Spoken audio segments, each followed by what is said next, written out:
Hello,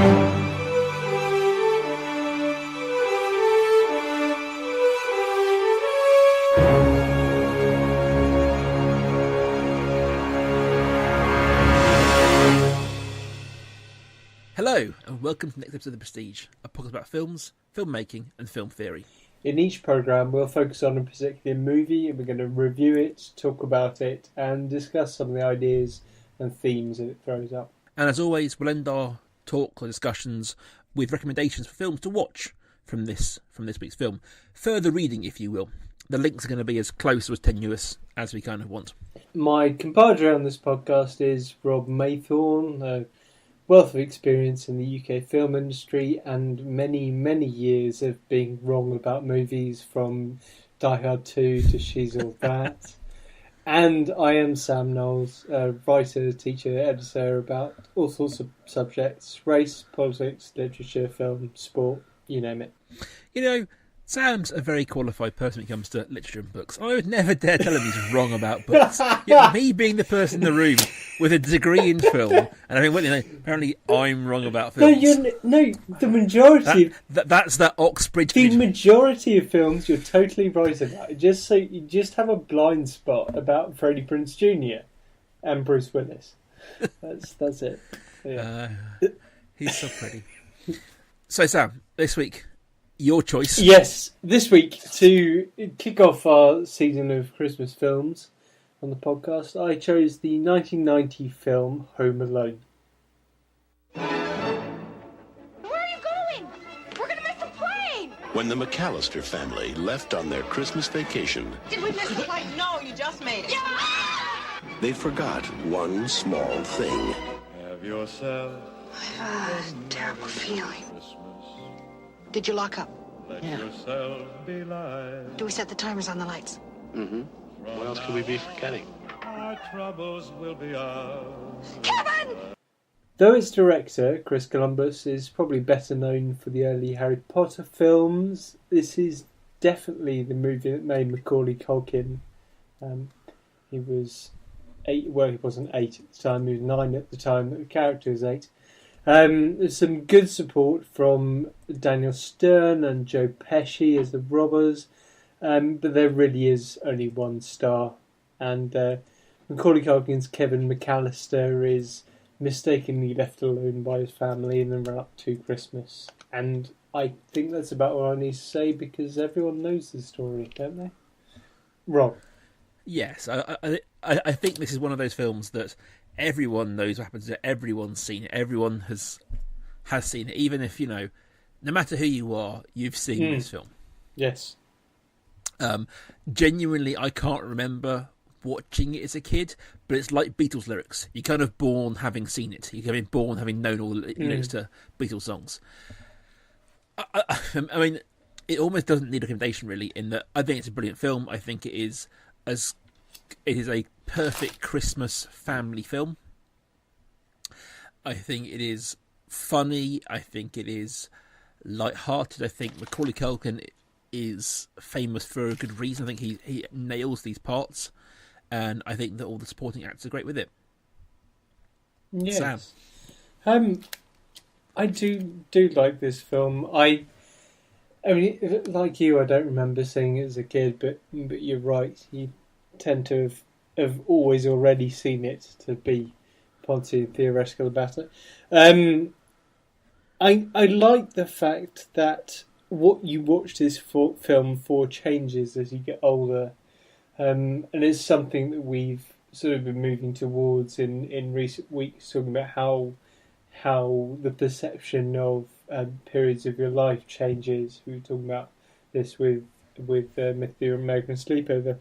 But I like the way, and particularly, well, the theme I wanted to talk more about this week was family, and the way that this theme of family gets stronger the older you get as you watch it. And what was noticeable in watching again after several years was how much more I remembered the narrative with the old man, which is Yes. is that is what makes this a brilliant Christmas film. It's a brilliant family film. It's a brilliant film with a message about Christmas and about family.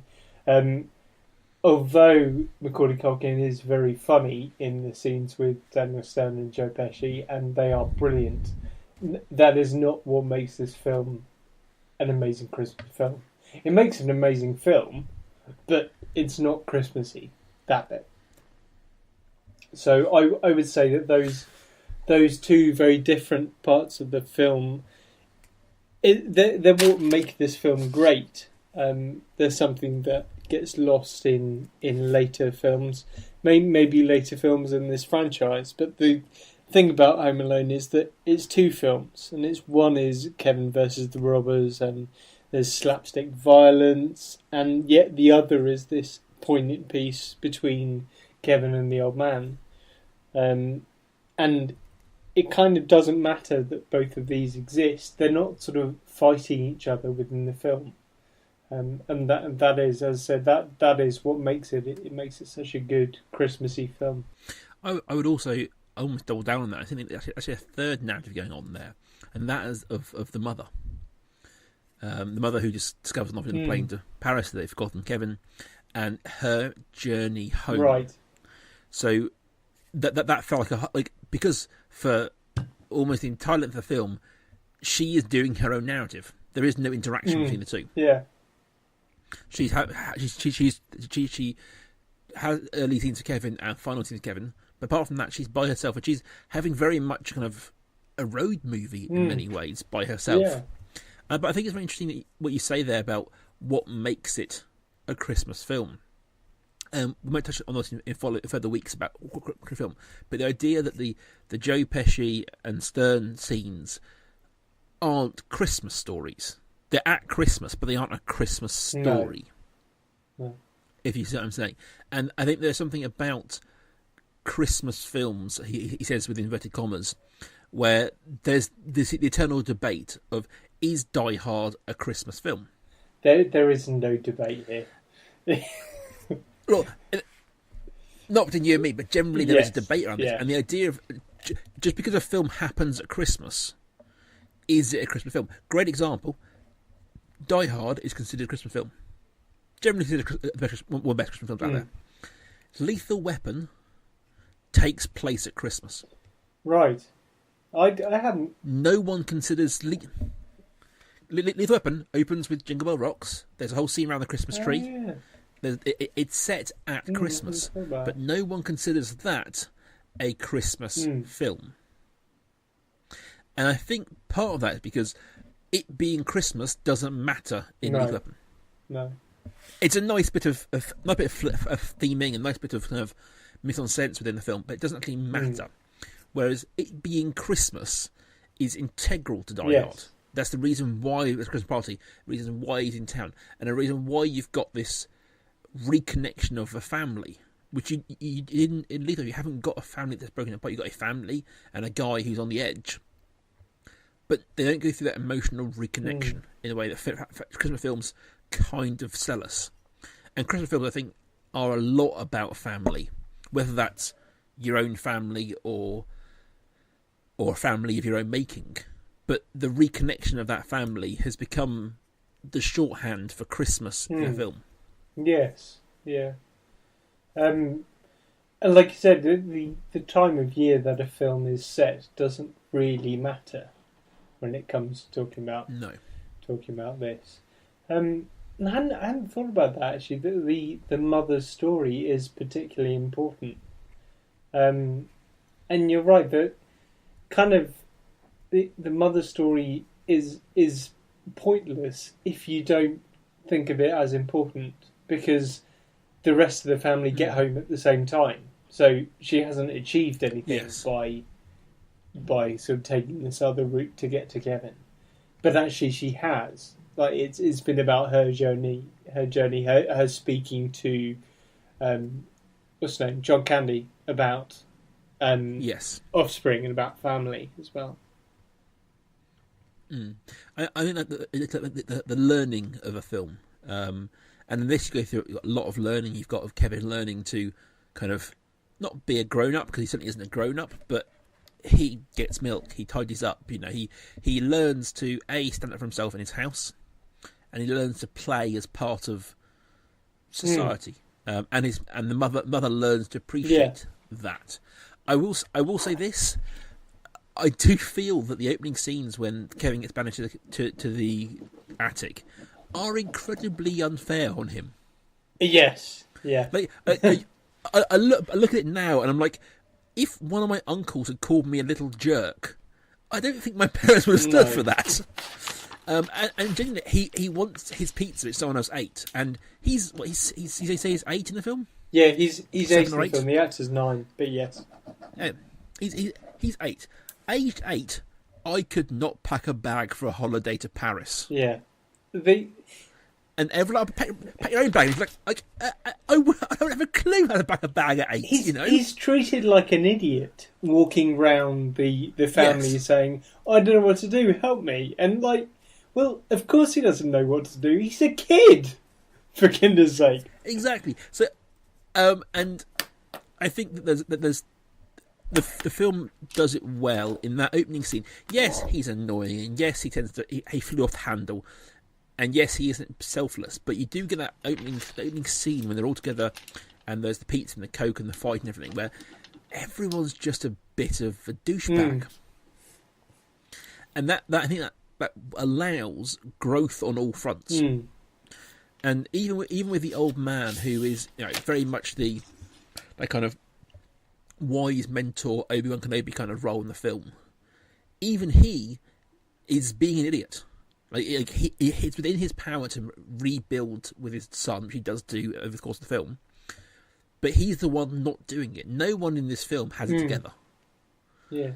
And it means that every character goes, apart from obviously the crooks, goes through a growth.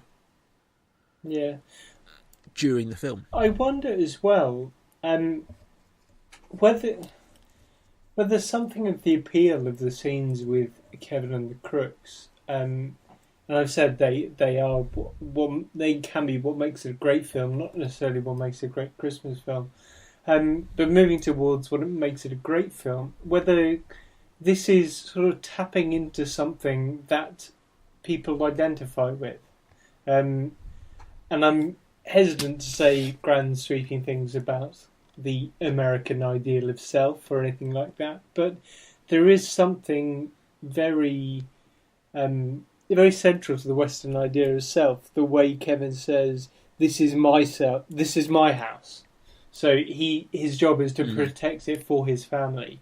It's not just Kevin messing around with these two crooks and outsmarting them. He is doing this for a purpose. And whether there was something that was why another reason why this film is so popular. See, I think the thing that lifts this film and why it's way so heavy in culture is actually more base than that. I think it's pure wish fulfillment.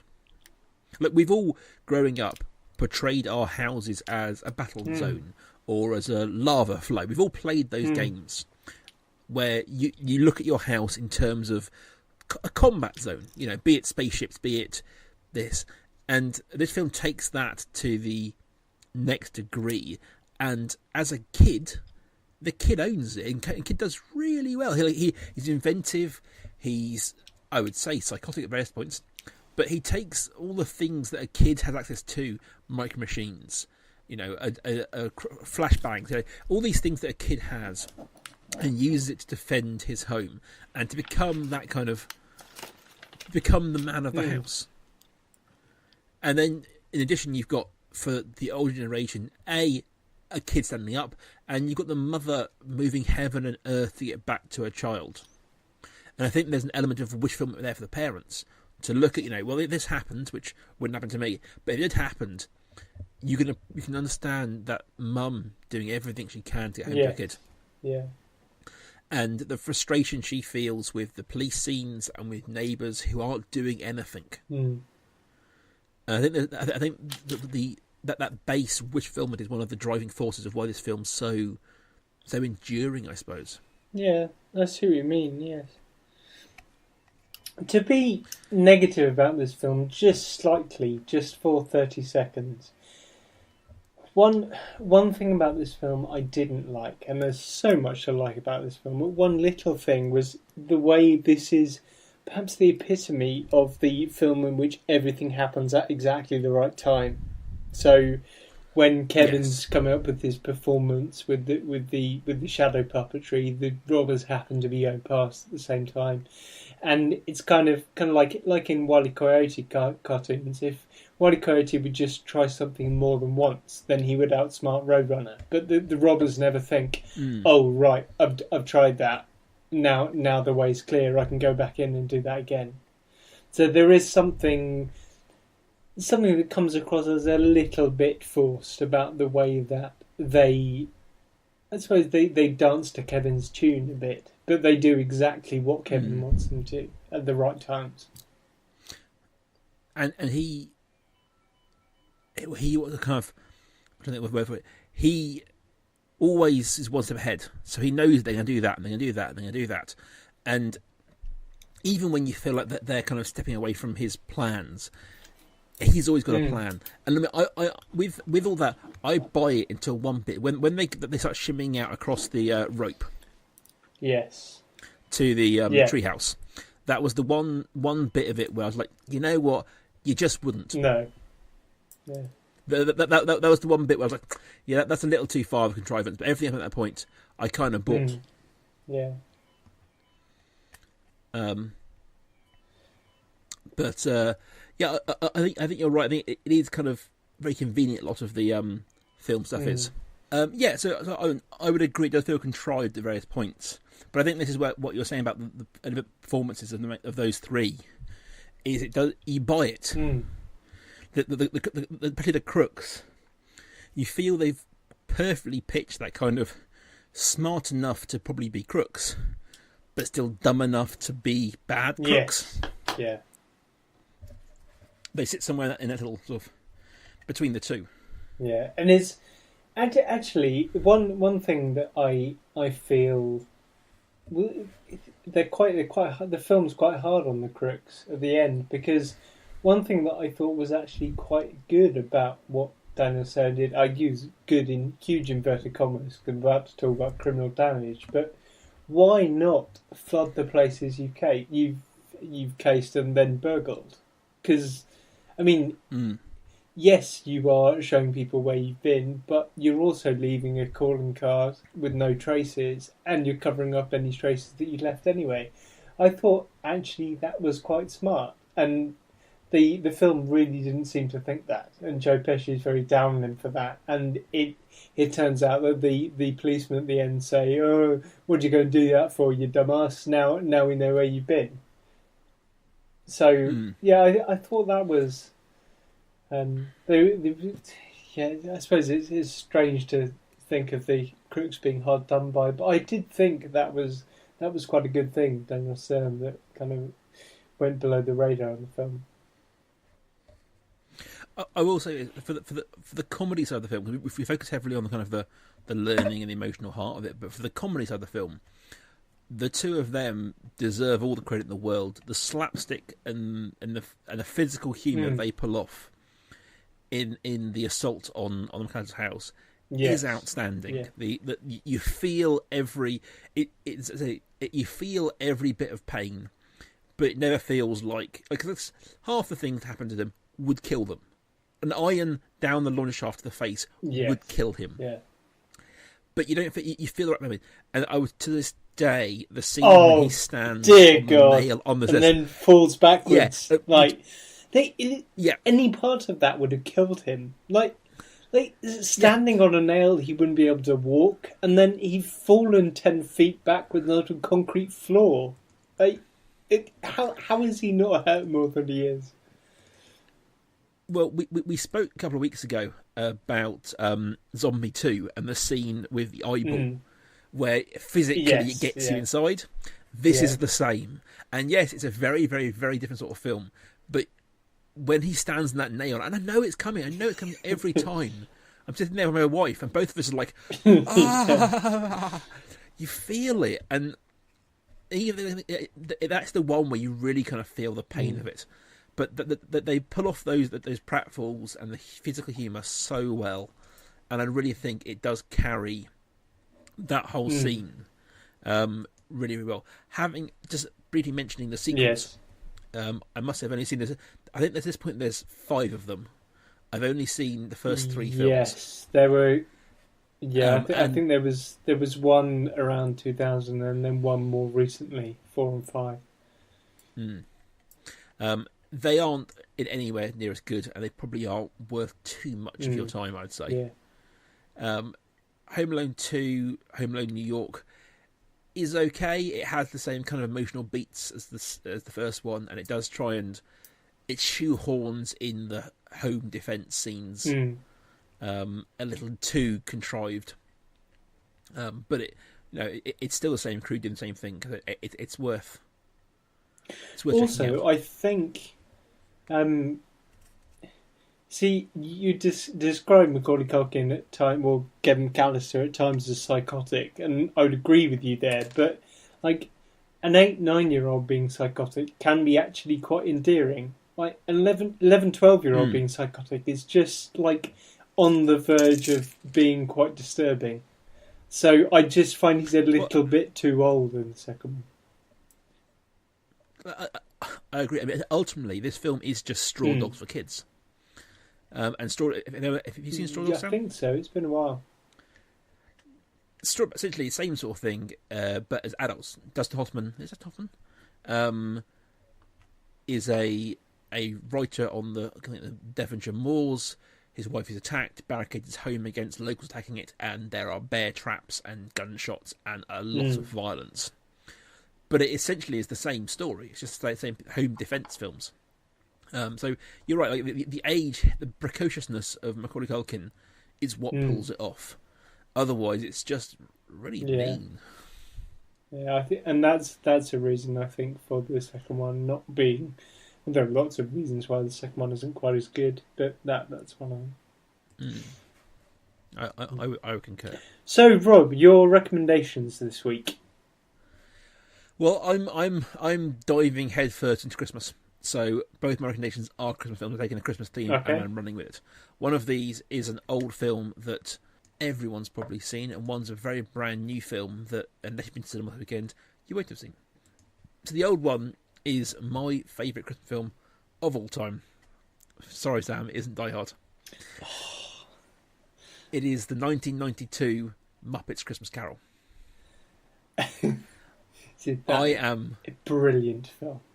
Brilliant. It's amazing, and it's one in a few years to come. We will cover at Christmas at some point. It is a great literary adaptation. It is funny. It is the Muppets bringing their sensibility to a Christmas story. It doesn't have the zaniness of, say, some of the other Muppets films, but it is just perfectly pitched. It is heartwarming. It is funny, and it's as close to perfection at Christmas. Secondly, is a film that came out, I believe, Friday last week, and it's called The Night Before, starring Jason Gordon-Levitt, Seth Rogen, and Anthony Mackie. 3 lifelong friends have a tradition of going out at Christmas and hitting the town and doing various parties, and this is the story of one of their nights. It's very much in the same theme as The Hangover and that kind of boys on tour kind of film, I suppose. But Jason Gordon-Levitt lifts it, Anthony Mackie lifts it, and even Seth Rogen, who I think can be hit and miss in his films, nails this film. Did you see Steve Jobs?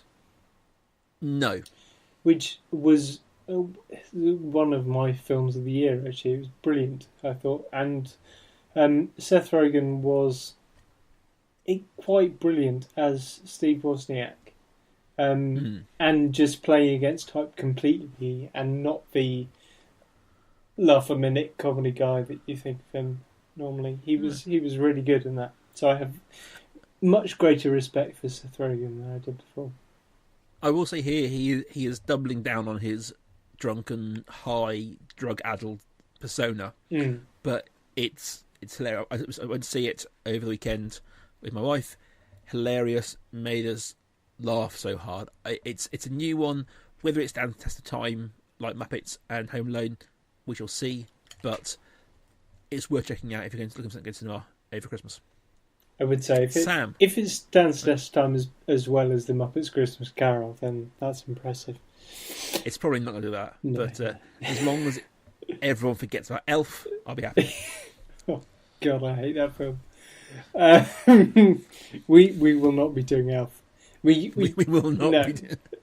It's Christmas Eve, you like. We are still not doing Elf Yes. anytime soon. Yes, my recommendations. One, and well, they're actually both fairly old. Although one of them is 1985, and it saddens me that is now considered old. It is an early screenplay credit for Chris Columbus, director of Home Alone, and it is similarly knockabout in places, similarly fantastical, sometimes focused on young people. Now become a sort of cultish film, maybe even as popular as Home Alone in some circles. It is the 1985 film The Goonies. Okay. And my second recommendation is takes it back quite a long way, and it's because I don't think we've done enough this podcast to say, as you said right at the end there, we should have said more about how comedically brilliant Joe Pesci and Daniel Stern are. And I think a good one to go back to is the Laurel and Hardy short Big Business from 1929, where you get a lot of these slapstick tropes cropping up, sometimes for the first time. And it's also not only set at Christmas, but it is a Christmassy film. It involves a ruse that they are embarking on to do with the selling of a Christmas tree. So that's a very early Christmas film. Fair enough. Brilliant. I must say I haven't seen that one. I shall have to check it out. Good. And I only saw The Goonies a couple of years ago. Dear. It was one of those complete blind spots as a kid. I just never saw it as a kid. Yes. And my then girlfriend was like, have you not seen this? And so she made me sit down and made me watch it. It's very good. So next week, continuing Christmas, I'm actually going to subvert it a little bit and look at what I probably call anti-Christmas films. Okay. So I have picked the 1999 film Go. Okay. By Doug Liman, director, starring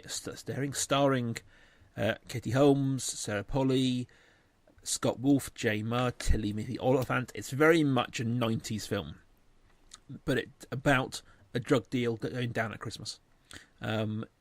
It's at Christmas, and I think it'd be interesting, as we touched on this week, the difference between a Christmas film and a Christmas film set at Christmas, and maybe what would be considered an anti-Christmas film, the rejection of the ideas of Christmas. But that's next week, guys. We will be back next Tuesday to talk about that. We will. And just to remind you, if you want to get in touch, you can talk to both of us at Prestige Podcast on Twitter.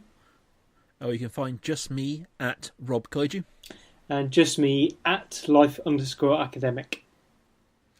And if you are listening to us on iTunes or Stitcher or Podcast or wherever you listen to us, if you give us a review, give us a rating or whatever that platform sort of deals in, we really help that. It means we can get in front of more people, they can listen to us, and we can kind of build up the Prestige audience. So if you could, we'd really appreciate that. Consider it a Christmas gift to us. Except not a bad review, because... No, good things. Yeah, good things, definitely. Because we're lovely. All right, guys. We'll see you next week. Bye.